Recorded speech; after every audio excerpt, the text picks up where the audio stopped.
Good day, everyone. The topic today is mass shooting events, state and state gun control legislation.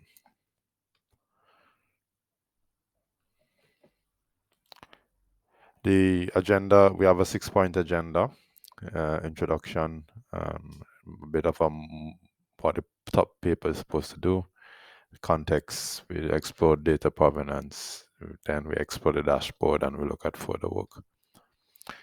So mass shooting events are widely believed to be increasing in frequency and severity. They, of course, are very topical and have remained in the public discourse for a very long time.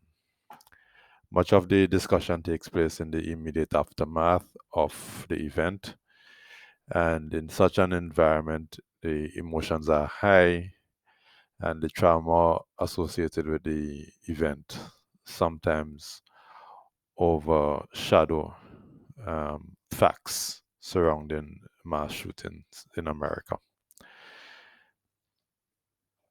The purpose of the investigation is to assess whether and what type of gun control legislation seem to impact the incidence and severity of mass shooting events, and whether a widely held perception of legislative inaction in the context of rising mass shooting is merited at the state level. So, in terms of the context, there's an observed trend, and this is documented in Dewey 2020, where he showed that the incidents, while the peak of mass shooting has been around the late 80s and 90s, that both the incidence and severity of these events are on the rise once again in this current decade. There are some commentators, Fox and De La Tour, for example, argue that there is a lot of myths surrounding the public discussion on mass murder events. They identify about 10 myths and they seek to dispel them. Among the myths, I've listed 6 here. Mass murders are snap and kill indiscriminately. That's one myth. Mass shooting in recent times involve record-setting body counts. Violent entertainment is the culprit. If you had paid greater attention to warning signs, the would-be killers would have been pinpointed, and these events could have been avoided. That if we ban assault weapons or increase background checks, that we could reduce these incidences, the number of these incidents. And if we arm more people, expand the right to carry provisions, this would be a deterrent to mass murder. The penultimate point in the previous slide is, of course, hotly contested. Lemieux in 2014, for example, concluded based on an international comparison and interstate comparison that tougher gun control measures result in less fatalities, and as well as in the number of victims in such events. Siegel et al. In 2020 came to a similar conclusion in a panel study. They found that states requiring a permit to purchase a firearm associated with 60% lower odds of mass public shootings, and large capacity magazine bans are associated with 38% fewer fatalities. The media plays a critical role in terms of the debate on these events. The question has been whether or not media coverage act as an impetus to policy intervention that ultimately leads to reducing the incidence and severity. Some like Silva and Kaplan in 2019 claim that the media contributes to a distorted perception of mass shooting events. In their study, they found that mass shootings over the past 50 years were mostly characterized as individual perpetrators that are middle-aged white men. They are non-ideological, and the incidents themselves have a relatively low victim rate, and most times they occur commonly in workplace and only involve handguns. That's what the data set shows. In contrast, the media highlights mass shooting events involving perpetrators that are younger, Middle Eastern, that has some ideological motive, as well as incidents involving higher victim rates, and usually in a non-workplace setting with a combination of weapons. The public discourse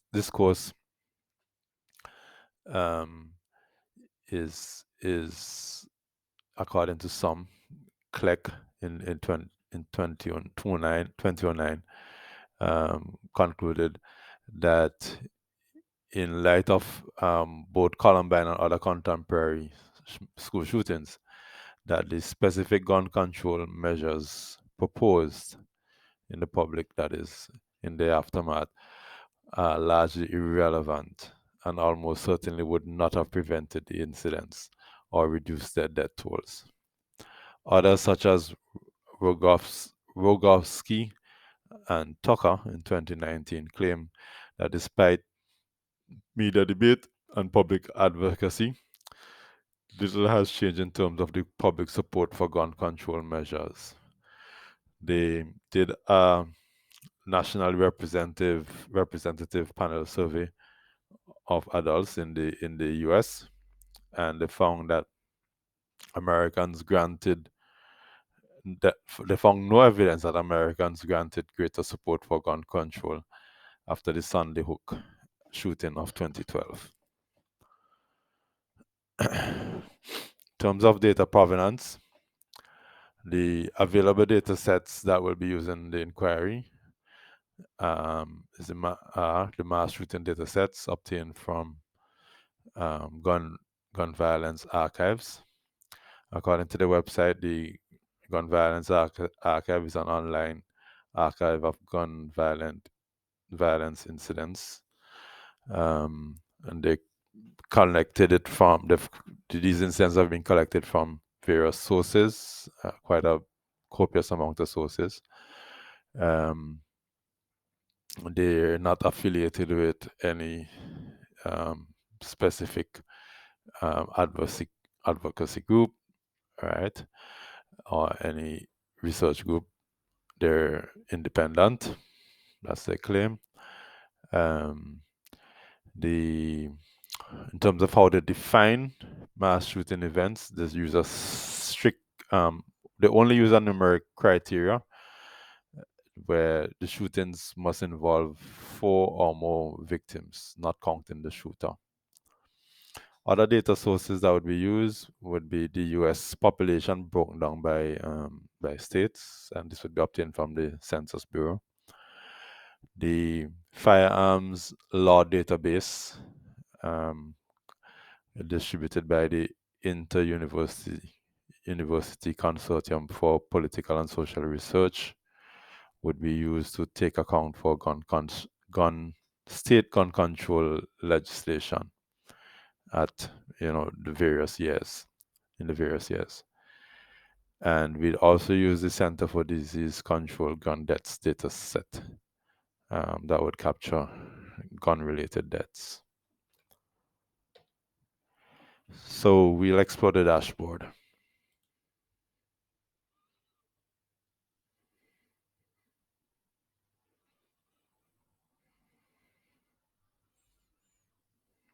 Okay. All right. So we start off by defining what is a mass shooting event, which we stated previously. And here we we look at total gun deaths in the US. And there's a comparative to 2014. So you could see that it's up 15,000. All right. And we look at persons killed in mass shootings. And that's in 2021. And this is 695. And this as well is up compared to 2014 by about 420. So this is quite a big jump. We could play around for other years. All right. And we would get these will update as well as the information on the map as well. Here we could see, in here we see the incidents per, this is incidents per 100,000. So that's killed in mass shootings, 100K. That's the number of persons, the incidence of persons killed per number of persons killed per 100,000 in mass shooting events. Right, that's what is plotted here. All right, and so the big question is, mass shootings, they represent less than 10%, sorry, less than 2% of gun deaths. So why are they worth investigating? And we offer a few reasons here. They capture public attention. They are increasing at a faster rate than overall gun deaths. If you look, they're moving from, as was pointed out before, it's around on the right axis over here, it's around 250, and they have moved to around 700, almost 700, 695, I think it was. So that's over 200% increase, as opposed to if you look at what's happening on the right. It's while it's increasing, it's not increasing as fast. So it's getting more, is rising at a faster rate. There are also other motivations why you want to study it. The victims from mass shootings are less likely to be individually targeted. Hence, the victims and their family are seen as especially deserving of sympathy. They are seen as, mass shootings are seen as particularly tragic, and there's usually a general sentiment that these must be prevented. All right. Okay. So let's move to the meat of the matter. So we want to, so this is, we're looking at the entire data set for the gun violence archive data set from 2014, January 2014 to December 2022. That's where our cutoff is. So these numbers, of course, the states are listed here. This is the total number, right, over the 9-year period. This is the number per 100K. Again, this is over the 9-year period. This is number injured. This is number of victims. Of course, we could sort by where you have the highest incidence. So the highest incidence rate over the period would have been in DC, followed by, and we outstrip the rest, followed by Louisiana, and so on and so on and so on. And on the map over here, you could get, well, this is the record count. This is the number that is shown here. But we could, if we hover over the map, we could view other metrics. So we could view the incidence if we wish. All right. And again, or we could do the victims if we feel like. All right. And it's colored by intensity. All right. So that's useful. All right. Here we could see that the number of incidents are increasing over time. This is the data is plotted here monthly.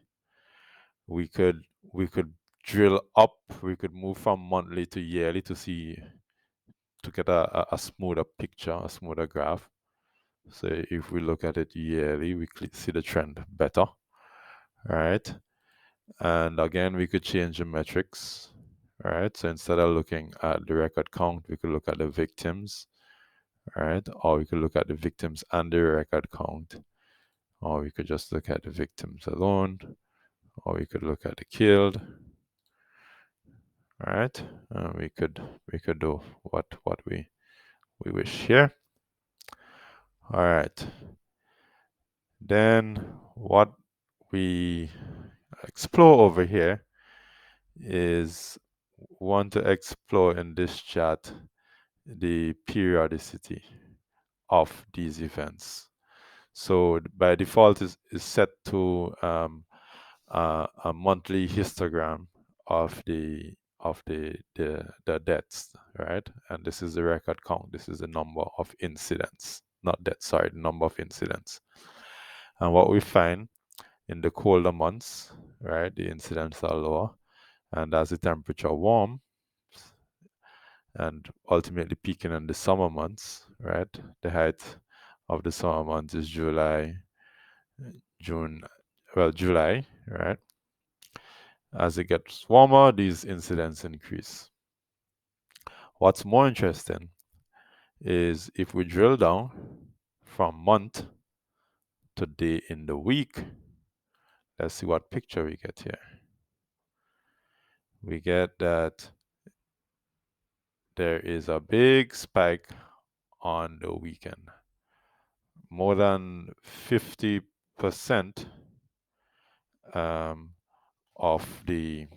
more than half of the events occur on the weekend. So from Friday night, Saturday morning, or Saturday and Sunday. A big question is what is happening on the weekend? Why this should be the case. All right. So here we sort of summarize, so just to help to guide persons through what is in the maps and the charts here. Okay, so we have an overview basically as to what is happening with gun deaths, with mass shootings, where it's happening, when it's happening. So we want to look at the impact of laws, of state laws. So again, so here we have it by year, the state, we also reproduce the gun death. The gun death is represented as deaths G, right? And the mass shootings is killed MS, right?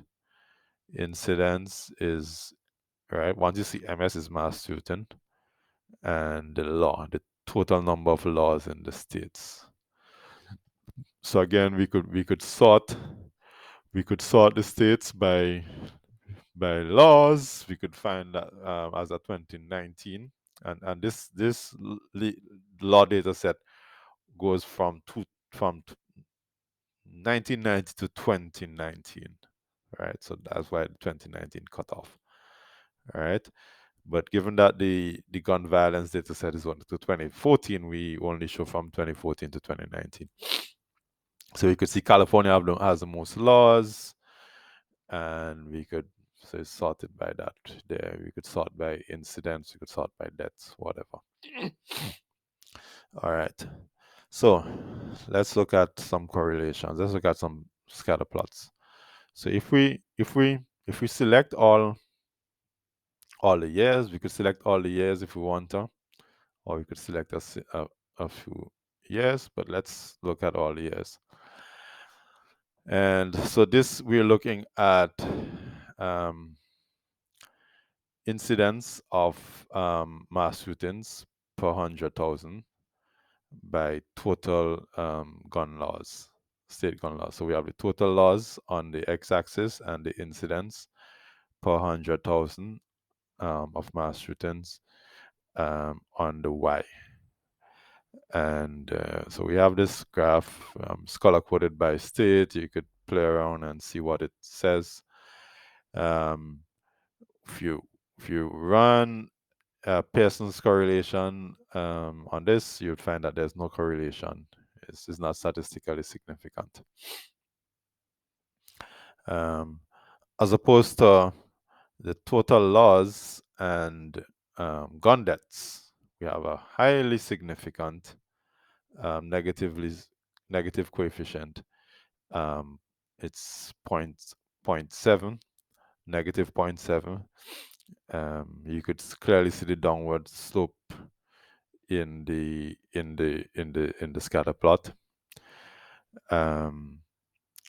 If we look at persons killed, number of persons killed by the gun laws, by number of laws in the states, we see there's a weak correlation, negative 0.1. It's the p-value is 0.6, so it's significant at the 10% level. So what we conclude? We conclude that the number, it seems like the number of laws, it has some sort of impact on the number of persons killed in the events, but it doesn't really have an impact on the incidents, right? How often these events happen, or how many events happen per 100,000 of your population, right?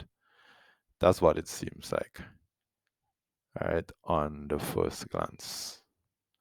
So the question is, so what we did here, we just looked at the total number of laws, but there are quite a bit of laws. There are 150 something laws, possible laws. The question is, do specific laws impact? Are there specific laws that impact the incidence of mass killings, mass shootings? And that's what we're going to investigate here.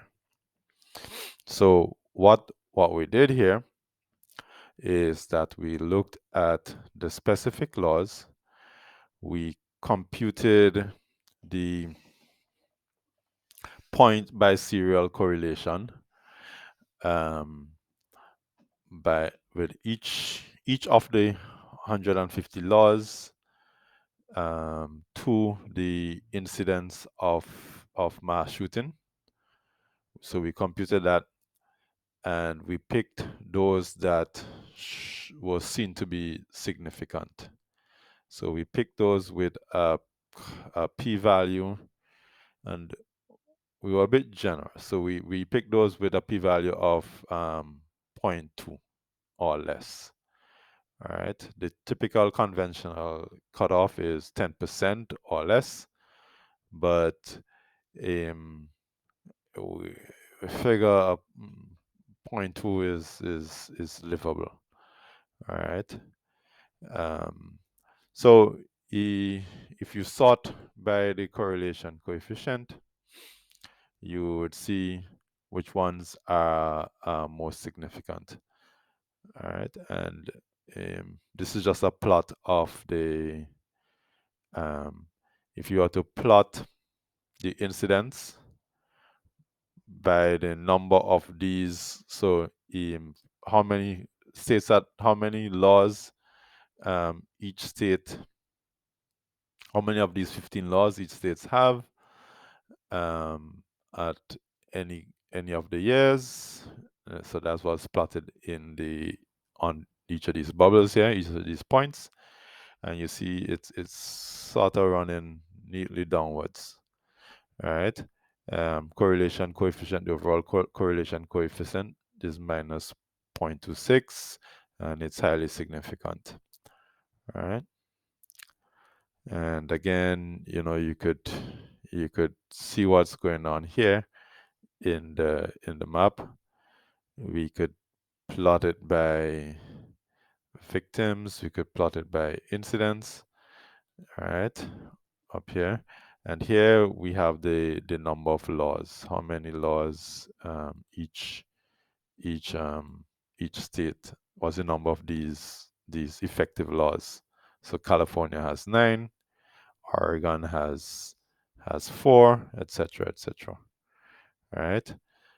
Massachusetts has 14 of them. All right, that's the highest. All right.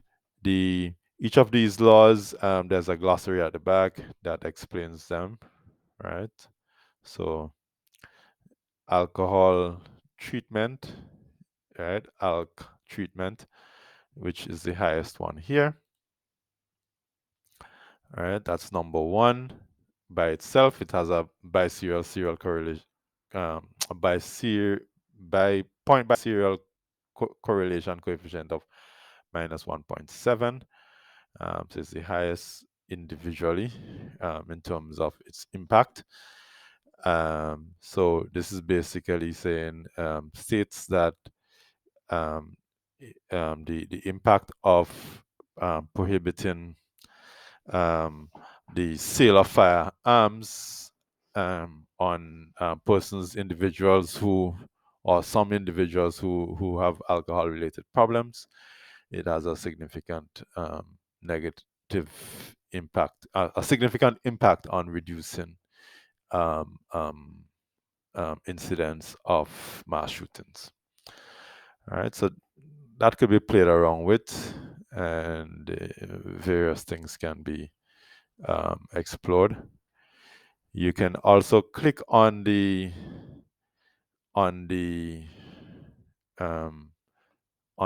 particular law, and you could see which state has it. So Massachusetts is the only one that has this.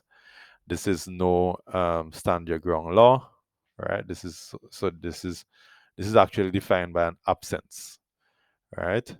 Absence of that law. So these are the states that don't have stand your ground laws. So the others have stand your ground laws, and we could play around. The alcohol treatment, alcohol banning sale of prohibiting the sale for people who have alcohol problems. These are the states. All right, and we could play around. We could reset it. All right, and yeah. So finally, this is the big question. What has our state, what has the state legislatures been doing? All right. So so this is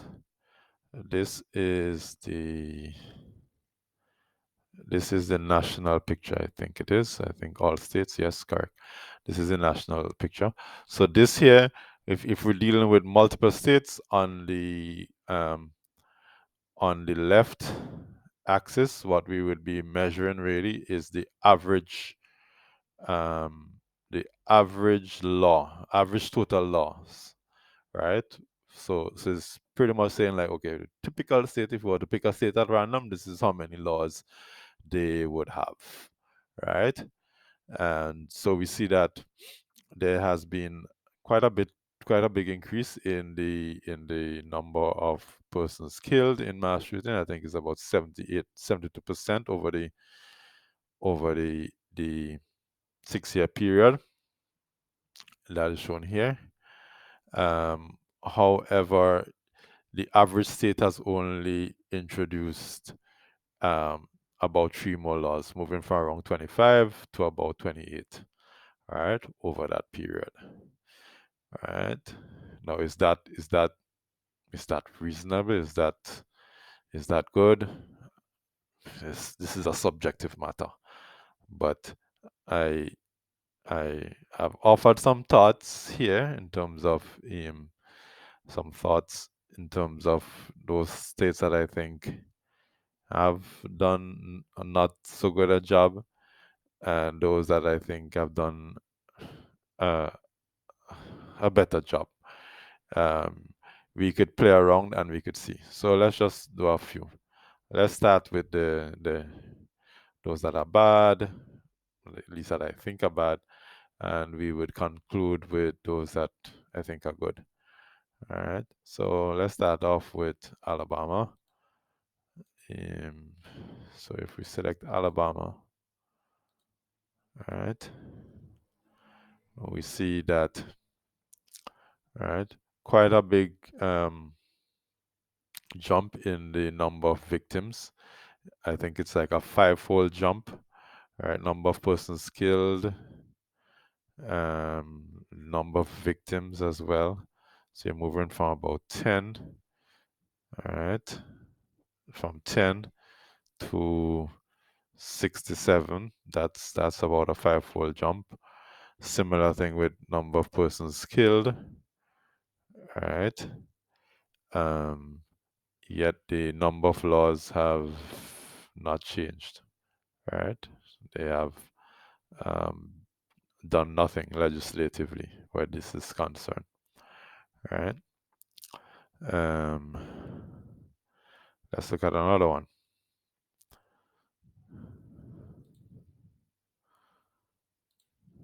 So MO was suggested, and here we see actually there's a big legislative rollback from 8, and in 2017 they reduced it down to 2. Meanwhile, the number of persons killed in mass shooting events have increased quite substantially. Similar picture with the victims. Right? So that's another illustration. Kansas, I think, is also interesting. Kansas KS. Where is that? Oh, for a moment I thought I didn't know my alphabet. All right. So Kansas, they did a big rollback in 2015 down to 4. Then there's this massive jump in terms of persons killed for 2 years. And then they promptly went back up to 7. Right, not quite back up to the 8, but to the 7. I don't know if that's a good or bad case, but it's an interesting case. So let's look at some of the positive ones. So I'll deal with those in bold. So New Jersey is one, and J.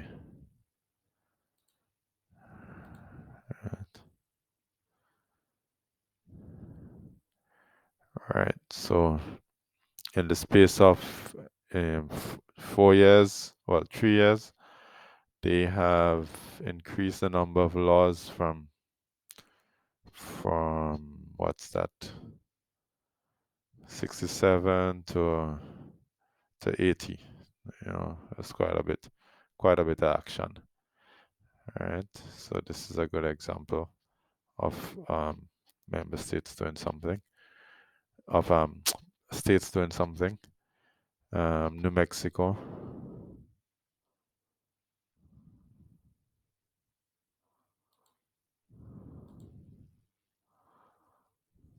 New Mexico in 1 year. In 1 year, they moved from 10 to 22, 12 laws, you know, so quite a bit.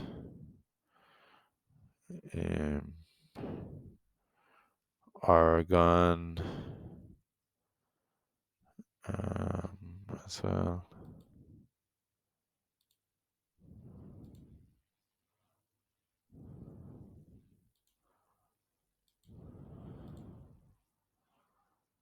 right.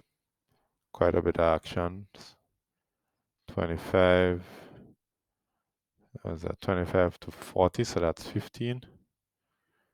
Okay, I have 16, but okay, yeah. Or 24, right. And um,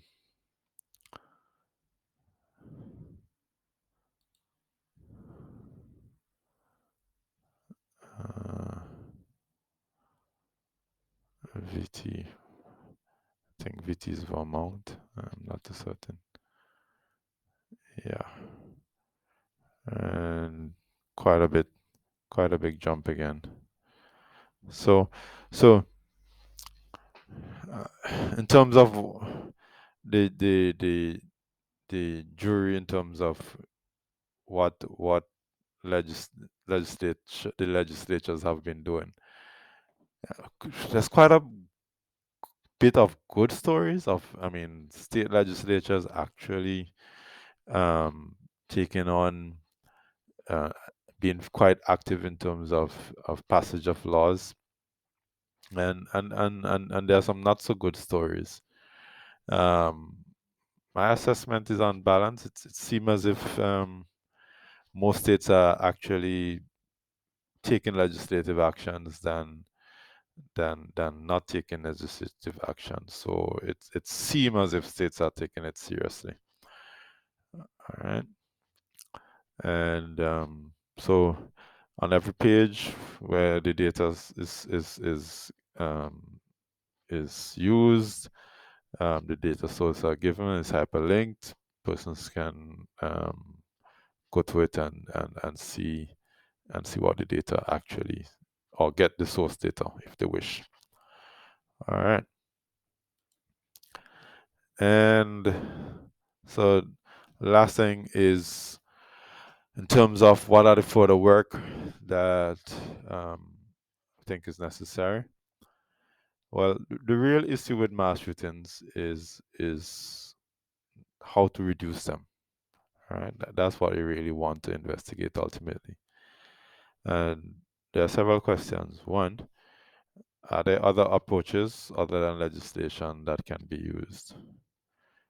So we saw both in terms of the the fact that the alcohol law was very significant in terms of reducing the incidence, and that data that is supported by the weekend effect that we saw, right? Because if you think about it, what really could be accounting for this weekend effect? The fact that people go out and drink and they get inebriated, and um, they do silly things, all right? So can reducing alcohol consumption help? Can policies that seek to reduce alcohol consumption help? All right. And there are several policies that could work in that regard: alcohol tax, increasing alcohol tax, etc. Um, the other question is how random are mass shooting events? Do social and economic factors feature? Can you use those to predict where mass shooting events might happen? Um, how much more prone to mass shootings are neighborhoods that have high rates of poverty, alcohol and drug use, and lower rates of education? All right. From a, a support or intervention, even intervention perspective, in terms of changing culture and changing behavior. If you could identify these areas, maybe um, certain uh, behavior modification, social change sort of interventions might be able to be executed, or at least planned for. How effective is legislation when we account for these factors? So what we have done here is just simply look at some correlations. But if we were to account for these factors, um, legislation as helpful, not necessarily helpful, but are they as impactful as this initial analysis suggests when we account for these factors? So these are some further areas of work that could be further investigated. Thank you so much.